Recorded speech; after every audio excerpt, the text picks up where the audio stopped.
All right. Okay, we are at 2 minutes after the start mark, which is always a great time to start. I want to welcome everybody to the next Quorum Summit workshop. If this is your first workshop or talk of the summit, welcome. We're so glad that you're here. If you've been with us all day, welcome back. Glad you're sticking with us. Hope you're taking some breaks for water and snacks, but are ultimately having a great time here with us. I know that I am. So welcome to Make Your Presence Known on the Hill. Today, myself and Amanda are going to be walking you through the Outbox tool in Quorum. So a little bit about me. I am a customer success manager at Quorum, and I would be remiss to not mention that there are closed captioning available for this webinar, which I believe has been sent out in the chat. So if you are interested in closed captioning for this webinar, you are more than welcome to follow that link and turn it on. All right, so I'm a customer success manager. My name is Kit Sack-Stevens. I've been with Quorum for about a year, but I actually, before joining the Quorum team, was a client of Quorum. So I was on the other side of these trainings.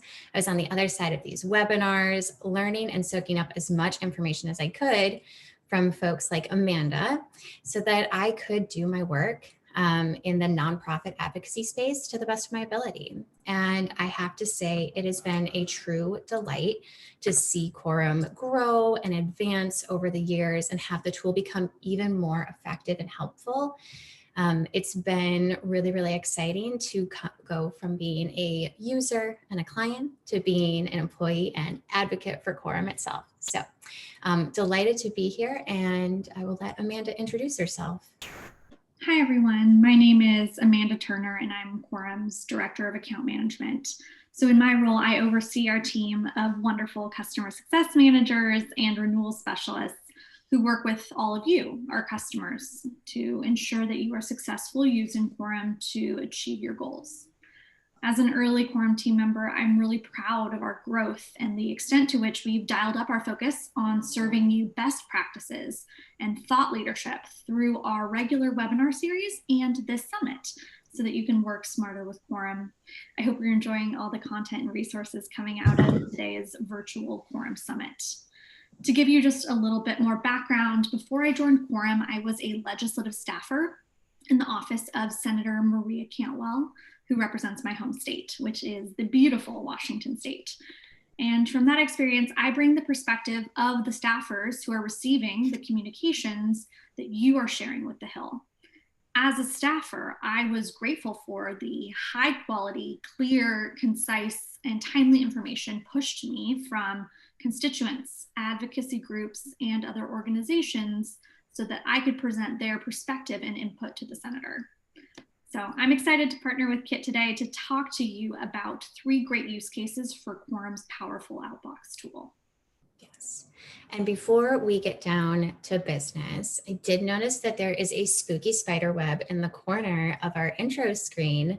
And I just wanted to pause and say, Amanda, what are you going to be for Halloween this year? So this year, I'm dressing up as a social distance referee. I will be observing from my front porch with my uniform, whistle, mask, and tape measure. And if you don't have a costume yet and you too would like to be a social distance referee, I would consider imitation the sincerest form of flattery, and I'd welcome you to join me in this important role. I love that. I would say that we probably can't get enough. I hope it's a really popular costume this year.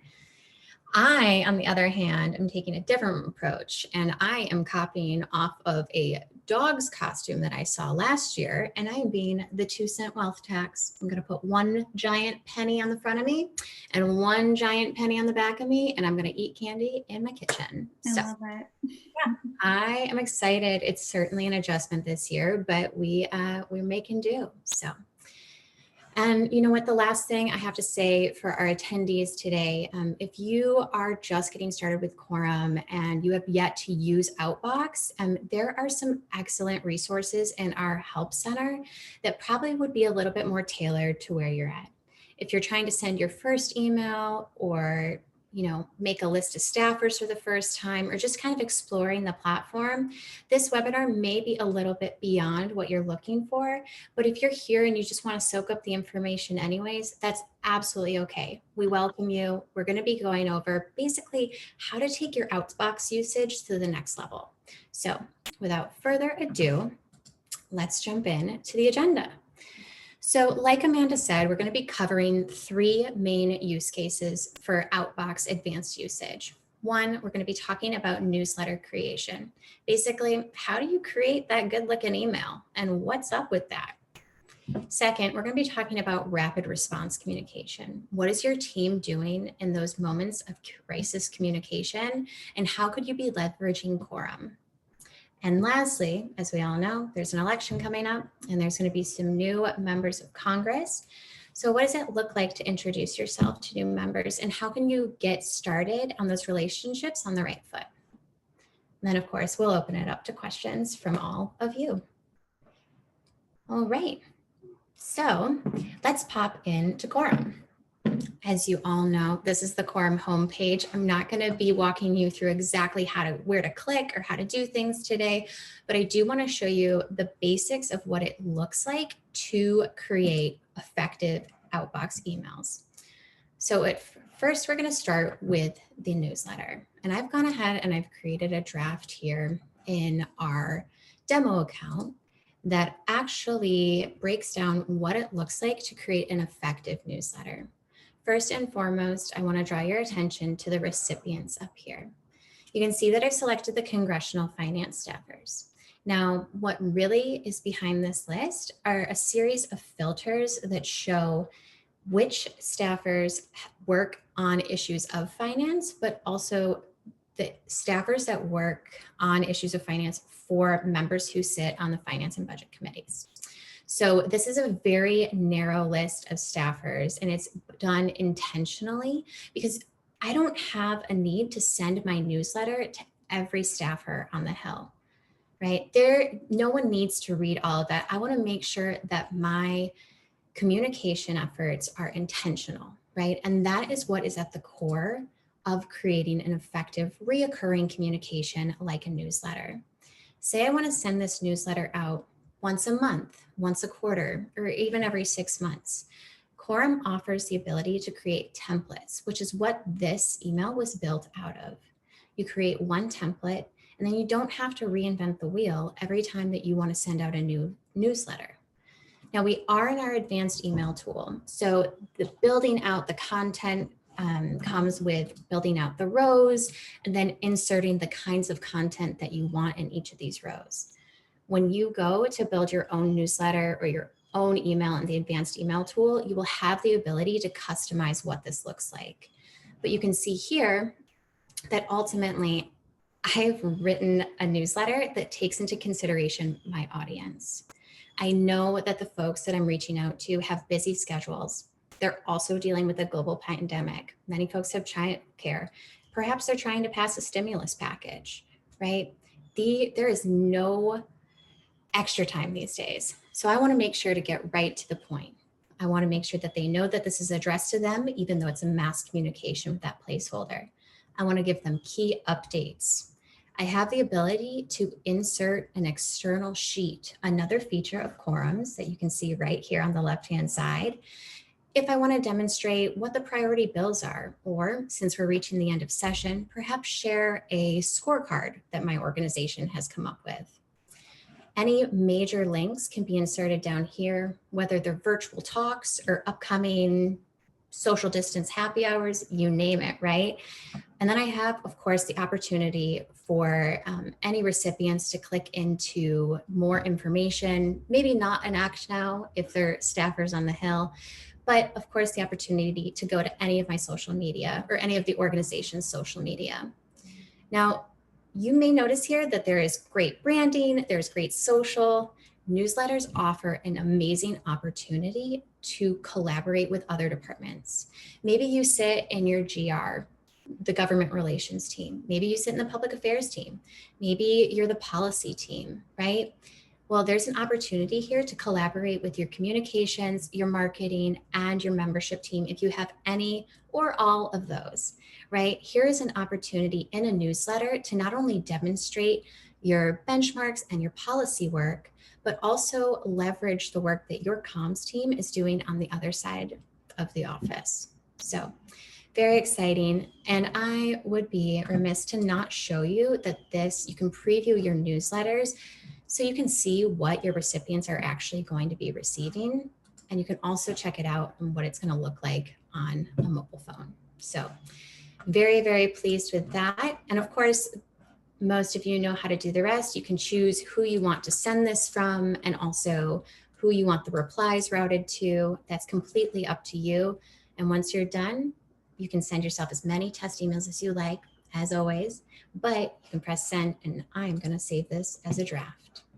So ultimately, when we think about newsletters, we want to be able to create a visually clean email that is simply put and is actionable, right? You want the people who are receiving your email to understand clearly and upfront what they're looking for and what information they're digesting.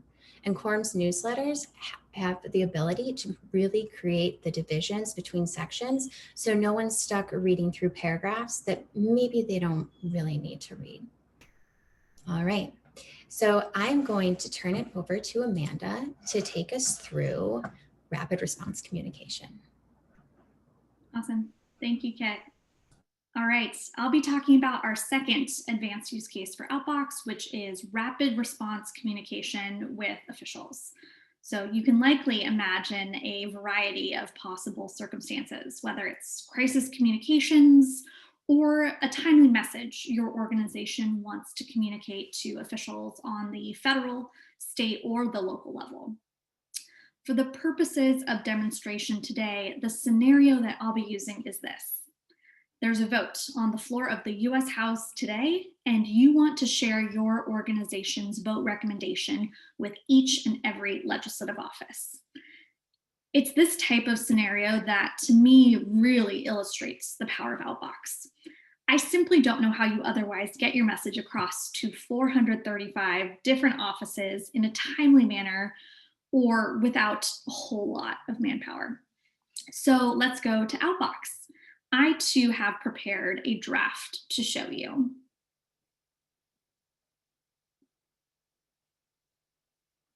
All right, here's an example of a message that I've teed up urging support for a yes vote on a made-up bill, HR 9999. In the message, I've used placeholders to give the email a personal touch, giving the impression that I'm reaching out to each recipient individually and mentioning them and their boss by name. So my message reads, "Hi, recipient first name. On behalf of Americans for Modernizing Politics, we strongly urge legislator title and last name to vote yes on HR 9999 today," etc. and so forth. I've attached a copy of a letter from AMP's president calling for support of this bill. Please give me a call at my phone number if there are any questions I can answer for you or legislator title and last name. So with my former staffer hat on, things that I have included here because they would be useful to me are, first of all, a phone number for contact day of, and an attached letter or vote recommendation. Also, any additional mentions of endorsements from state or national organizations would be very helpful to include here. So this email is great for most House members, but might it sound a little disingenuous to send to offices who actually introduced or co-sponsored the bill and who are clearly already in support of it and will vote for it? Yeah. So this is an example of how you can really take your communications to the next level by segmenting your recipient list. So in this case, we can send one version of the message to folks who sponsored the bill versus those who didn't. Other ways you may want to think about segmenting your recipient lists and sending different versions of a message in general include Republicans versus Democrats, senators versus representatives, Californians versus Oregonians versus Washingtonians. So Quorum can help you easily cut your lists using advanced filtering in all of those ways I just mentioned and more.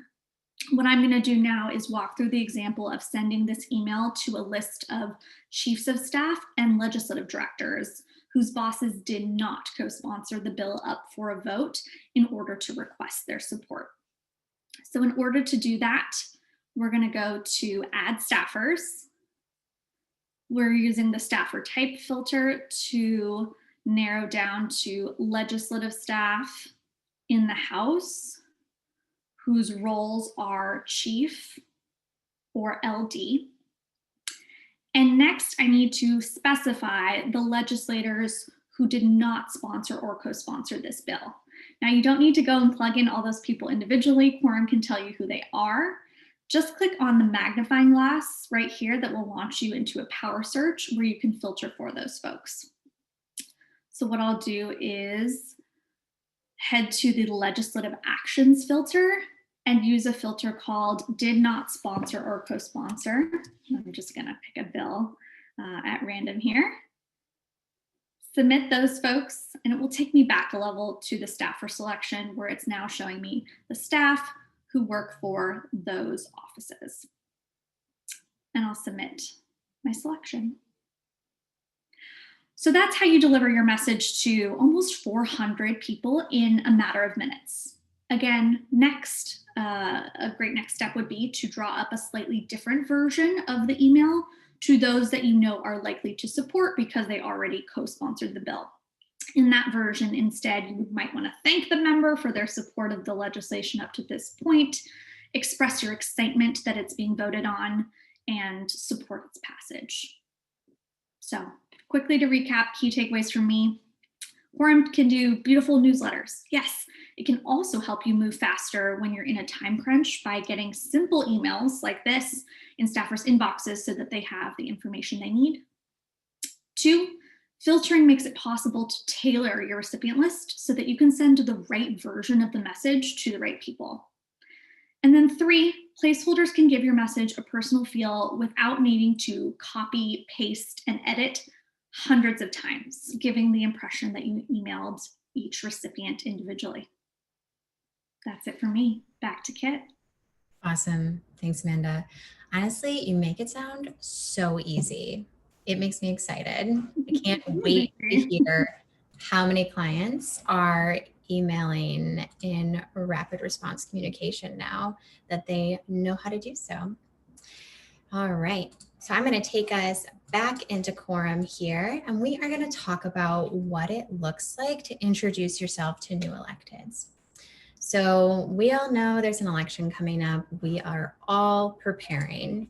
However, this means that there's going to be new members of Congress.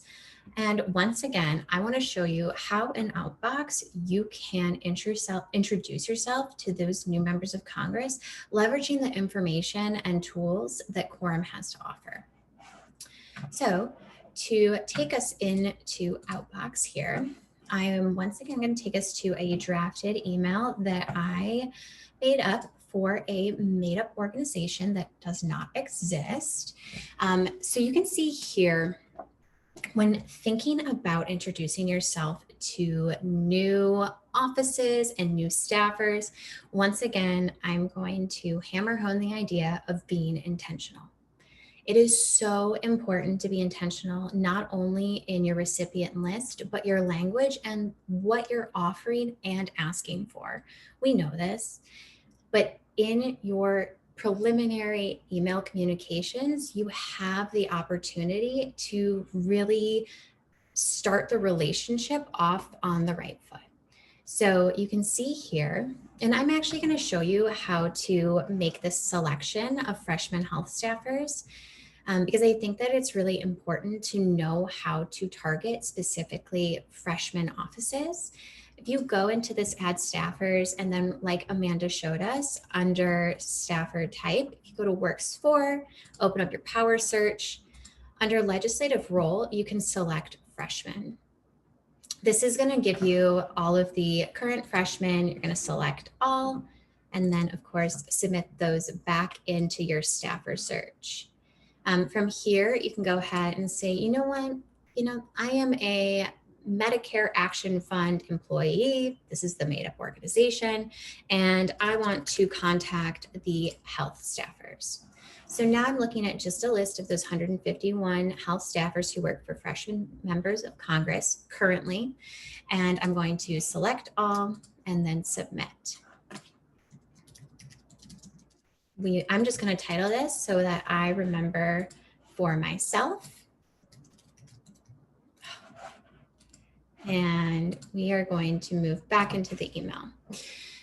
Now, as you can see, this email is not something that you would actually send someone, but what I wanted to do here is to demonstrate the way that you can actually use placeholders and custom data, if your organization has custom data in Quorum, to really, really not only leverage the base package of what Quorum has, placeholders. I want the person's first name. I want the office. I want the district tagged, right? You have the opportunity to go ahead, personalize every single email so that folks are, oh, a new person, who is this? And then it seems like it's incredibly intentional.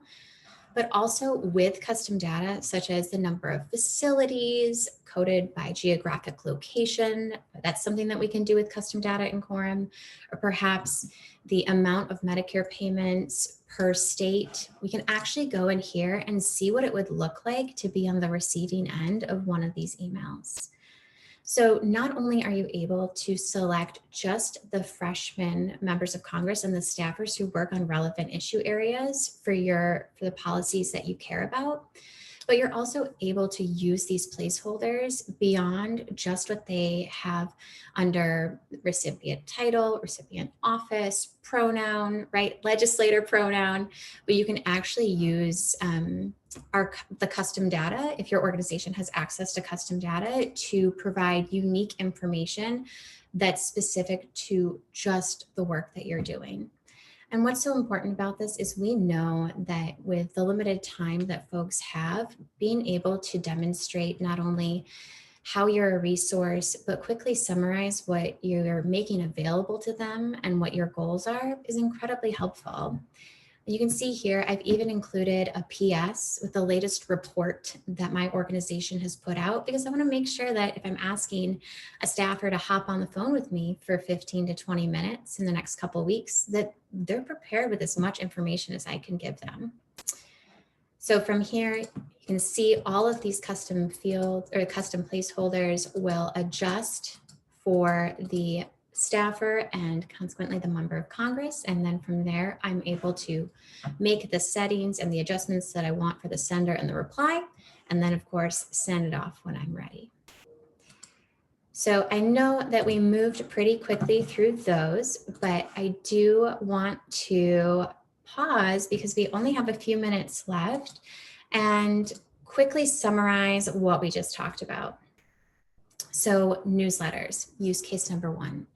Newsletters are an opportunity not only for cross-departmental collaboration, but an opportunity to intentionally communicate on a regular or semi-regular basis with the staffers who are most engaged in your issue areas. Secondly, what Amanda talked about, the ability to leverage Quorum Outbox to communicate your position rapidly.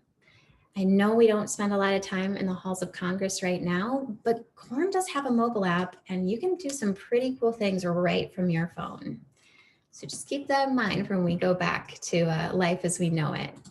And lastly, we just talked about introducing yourself to new electeds. New members will be decided and sworn in eminently, and you need to make sure that they know you and your organization's value. So, without further ado, we want to open it up to questions. Amanda, are there any questions that we're getting? Yeah, there are a couple. So the first one from an attendee is, when you send an attachment, how do you ensure that they make it through the Capitol Hill email filters? That is a good question. From my experience, I would say that there isn't a absolute truth course of action to guarantee that. That's something, it is impossible to get whitelisted on the Hill. And so we really work to ensure that we have really high deliverability rates. But, you know, I don't think that there is a direct answer to that, but Amanda, is there something that I'm not thinking of? What I'm thinking is just the work that our team has put into making sure that we're really diligent about ensuring that our emails are successfully delivered in general, whether they include an attachment or not. And we do that by following industry best practices. So as an example, we're not mass BCCing recipients. We're sending it to each person individually. So that helps messages not be marked as spam in the first place. Another thing I would point to is making sure that you've authenticated your organization's email domain in your Quorum account, which makes it such that you're sending from your own domain, not only increasing deliverability, but also likely increasing your open rates and engagement as the emails are being sent from your own recognizable email address. So lots of general best practices around deliverability there, not exactly about attachments per se, but some general high level points. Yeah, absolutely. I do also see that someone is asking about how often staffer information is updated. And that is a great question. We work with a third data provider who brings us information and actually works to update staffer information as a full-time job for their employees. So that information happens on a rolling basis, and we're always looking for any improvements that you have. Quorum does offer the opportunity to update information for staffers that you may know faster than I in Quorum itself. But I would be remiss to not mention that the official information around the election, the results of the election or the new members of Congress, historically, we've received profile information for incoming members of Congress within 2 weeks after the election. And typically we've seen updated information for incoming state legislators on a rolling basis in the 2 to 4 week post-election period. However, it is important to acknowledge that these timelines this year may shift slightly due to the expected large amount of mail-in ballots, causing processing and certification delays of election results. So I just want to be really transparent with folks about that. And also, take the opportunity to say, keep on the lookout. And there's a pretty cool filter under officials for incoming that will be available for this election. And I encourage folks to check it out. Right, we're right at time. There are a couple more questions in the chat. We'll be sure to answer those. Please reach out to either our support team or your CSM, and we'll get you answers to all of your questions about Outbox. Yeah. Thanks for joining us. Great, thanks everybody. Have a great day.